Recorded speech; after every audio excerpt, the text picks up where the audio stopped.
اللہ اکبر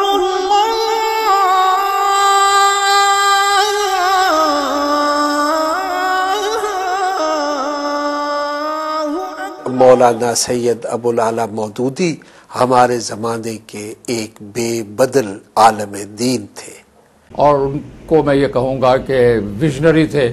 ایسے لوگ بہت کم پیدا ہوتے ہیں، میں یہی کہنا چاہتا ہوں۔ میرے نقطہ نظر سے سید مودودی رحمہ اللہ دور حاضر کی وہ شخصیت ہیں جنہوں نے اسلام کا اصلی اور حضور اکرم صلی اللہ علیہ وسلم کا پیش کردہ نظام اثر نو زندہ کرنے کی کوشش فرمائی۔ مولانا مودودی وہ عظیم شخصیت تھے جنہوں نے 20ویں صدی کی اسلامی فکر پر سب سے گہرے اثرات مرتب کیے۔ انہوں نے امام غزالی، ابن تیمیہ اور حضرت شاہ ولی اللہ کے فکری اور علمی کام کو آگے بڑھایا۔ انہوں نے فکر اسلامی کی تشکیل نو کی، امت کے زوال کے اسباب کی نشاندہی کی اور اصلاح کے لیے عملی جدوجہد کا آغاز کیا۔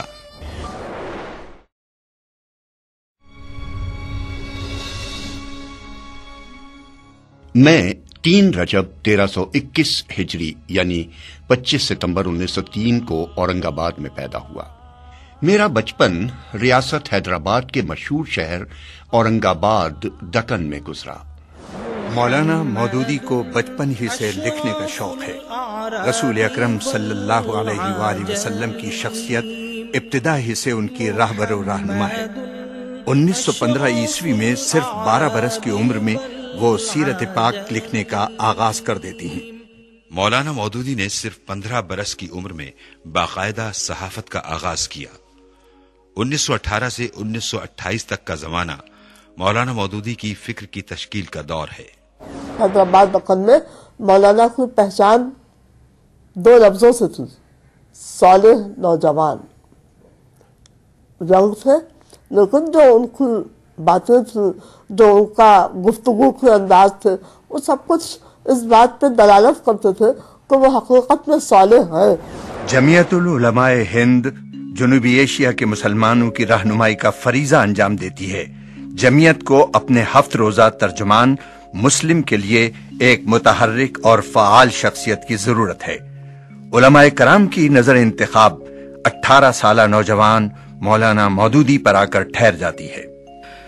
مولانا مودودی الجمعیت کے دوسرے ایڈیٹر کے فرائض انجام دیتے ہیں۔ 1926 میں ہندوستان میں ایک ایسا واقعہ پیش آیا جس نے ہندو مسلم فسادات کی آگ بھڑکا دی۔ مسلمانوں کو ہندو بنانے کی تحریک شدھی کے بانی سوامی شردھانند کو قتل کر دیا گیا۔ اس نے حضور اکرم صلی اللہ علیہ وآلہ وسلم کی شان میں گستاخی کی تھی۔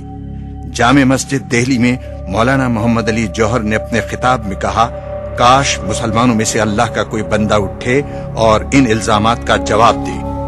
نوجوان مولانا مودودی بھی جامع مسجد دہلی کے اس اجتماع میں موجود تھے۔ انہوں نے اس پروپیگنڈے کا پردہ چاک کرنے کا فیصلہ کیا۔ 1930 میں الجمعیت میں شائع ہونے والے مضامین الجہاد فی الاسلام کے عنوان سے کتاب کی زینت بنتے ہیں۔ اسے مولانا مودودی کا ایک عظیم کارنامہ قرار دیا جاتا ہے۔ علامہ اقبال کہتے ہیں، اسلام کے نظریہ جہاد اور اس کے قانون صلح و جنگ پر یہ ایک بہترین کتاب ہے، اور میں ہر ذی علم آدمی کو یہ مشورہ دیتا ہوں کہ وہ اس کا مطالعہ کرے۔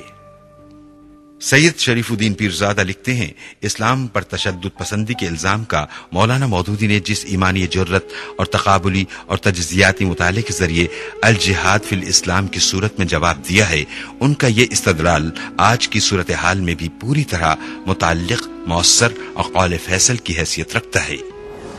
میں نے خود 1946 سے مولانا کی بعض تصانیف سے استفادہ کیا۔ اس میں الجہاد فی الاسلام خاص طور پر قابل ذکر کتاب ہے۔ ایک فقہی علمی موضوع کو بڑے ہی عام فہم انداز میں سلیس طریقے سے پیش کیا۔ 1928 سے 1932 تک کا زمانہ مولانا مودودی کی زندگی کا دوسرا اہم دور ہے۔ اسے ایک محقق اور مفکر کی دریافت کا دور کہا جا سکتا ہے۔ مطالعے، غور و فکر اور صحافتی تجربے کے بعد وہ تصنیف و تالیف کے وسیع میدان میں قدم رکھتے ہیں۔ میں سمجھتا ہوں کہ سید مودودی رحمہ اللہ کا سب سے اہم اور سب سے بڑا وصف اور ان کی سب سے بڑی خصوصیت یہ ہے کہ انہوں نے اسلام کو جس طرح سمجھا اس کو بڑی وضاحت کے ساتھ اور بغیر کسی مروبیت کے دنیا کے سامنے پیش کیا اور اسے اپنی عملی زندگی میں نافذ کیا، اور جس پیغام کو جس انداز سے انہوں نے سمجھا تھا اس کے مطابق انہوں نے زندگی گزارنے کی کوشش کی۔ مولانا مودودی 20ویں صدی کے ممتاز ترین مفکرین اسلام میں سے ہیں۔ 20ویں صدی میں اسلامی فکر کی تشکیل اور اسلامی رویے کی تشکیل میں جن شخصیتوں کا کام سب سے نمایاں ہے ان میں مولانا سید ابوالعلا مودودی بھی شامل ہیں۔ مولانا مودودی کی حیات کا تیسرا دور 1932 سے 1941 تک کے زمانے پر محیط ہے۔ یہ نظریات میں پختگی اور عمل کی جانب پیش رفت کا دور ہے۔ ترجمان القرآن صرف ایک رسالہ نہیں، یہ ایک تحریک ہے۔ 1933 میں حیدرآباد دکن میں آپ اس کی ادارت سنبھالتے ہیں۔ آپ کا ہدف ہے قرآن کی دعوت لے کر اٹھو اور پوری دنیا پر چھا جاؤ۔ مولانا مودودی علامہ اقبال کے شہدائی ہیں اور علامہ اقبال بھی مولانا مودودی کے پرستار۔ 1937 کے اواخر میں لاہور میں علامہ اقبال سے 2-3 ملاقاتوں میں ایسا محسوس ہوا جیسے میری ان کی بہت پرانی واقفیت ہے اور ہم ایک دوسرے کے بہت قریب ہیں۔ حضرت علامہ اقبال کی ہمیشہ خواہش تھی کہ ہندوستان بھر کے جتنے بھی علماء حضرات ہیں انہیں کم از کم لاہور میں اکٹھا کیا جائے، اور اس ضمن میں مولانا مودودی کو بھی بلوایا گیا، اور اس کی وجہ یہ تھی کہ چودھری نیاز جو پٹھان کوٹ کے ایک ذمہ دار تھے اور جنہوں نے ایک مرکز اسلامی بنایا تھا، اس کے لیے علامہ کی خواہش تھی کہ مولانا مودودی یہاں تشریف لائیں اور اس سلسلے میں اپنی خدمات جو ہیں وہ پیش کریں۔ مولانا مودودی کو باعمل ساتھیوں کی تلاش ہے۔ وہ مارچ 1939 کے ترجمان القرآن میں تحریر کرتے ہیں۔ میں 6 سال سے اپنے جسم کی ساری طاقتیں اپنا نصب العین حاصل کرنے کے لیے خرچ کر رہا ہوں، مگر بدقسمتی سے اکیلا اور نہتہ ہوں۔ اس زمانے میں مولانا مودودی گاؤں گاؤں عوام سے خطاب کر کے اسلام کی دعوت ان تک پہنچاتی ہیں۔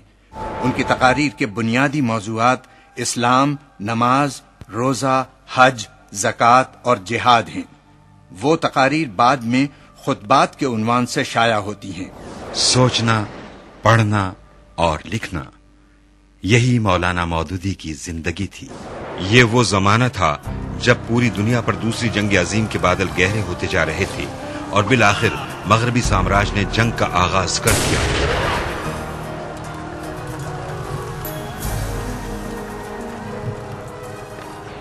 اس دور ابتلا میں بھی مولانا مودودی نے اپنا علمی اور تصنیفی سفر جاری رکھا۔ اس دور میں ان کی یہ اہم کتابیں شائع ہوئیں: مسلمان اور موجودہ سیاسی کشمکش، تنقیحات، خطبات، تجدید و احیاء دین، پردہ۔ مولانا مودودی 1939-40 میں تقریباً 1 برس اسلامیہ کالج لاہور میں درس و تدریس کے فرائض اعزازی طور پر انجام دیتے ہیں۔ مولانا مودودی کا کامل ایمان ہے جدا ہو دین سیاست سے تو رہ جاتی ہے چنگیزی۔ انہوں نے رسالوں، کتابوں اور خطبات کے ذریعے اسلام کے پیغام کو عام کیا۔ وہ صالح ذہنوں کی مدد سے ایک انقلاب لانے کے کوشاں تھے۔ 25 اگست 1941 کو لاہور میں ترجمان القرآن کے دفتر میں ایک نئی صبح طلوع ہوتی ہے۔ 75 افراد انقلاب کا بیڑا اٹھاتے ہیں۔ جماعت اسلامی قائم ہوتی ہے۔ مولانا مودودی اس کے پہلے امیر منتخب کیے جاتے ہیں۔ میرے لیے تو یہ تحریک عین مقصد زندگی ہے۔ میرا مرنا اور جینا اس کے لیے ہے۔ کوئی اس پر چلنے کے لیے تیار ہو یا نہ ہو، بہرحال مجھے تو اسی راہ پر چلنا اور اسی راہ میں جان دینا ہے۔ جماعت اسلامی کے قیام کے یہ 4 بنیادی مقاصد ہیں: تطہیر و تعمیر افکار، تنظیم، اصلاح معاشرہ اور اصلاح حکومت۔ مولانا مودودی نے متحدہ قومیت کے خطرے کی شدت کو محسوس کرتے ہوئے اس کے خلاف بہت سے مضامین لکھے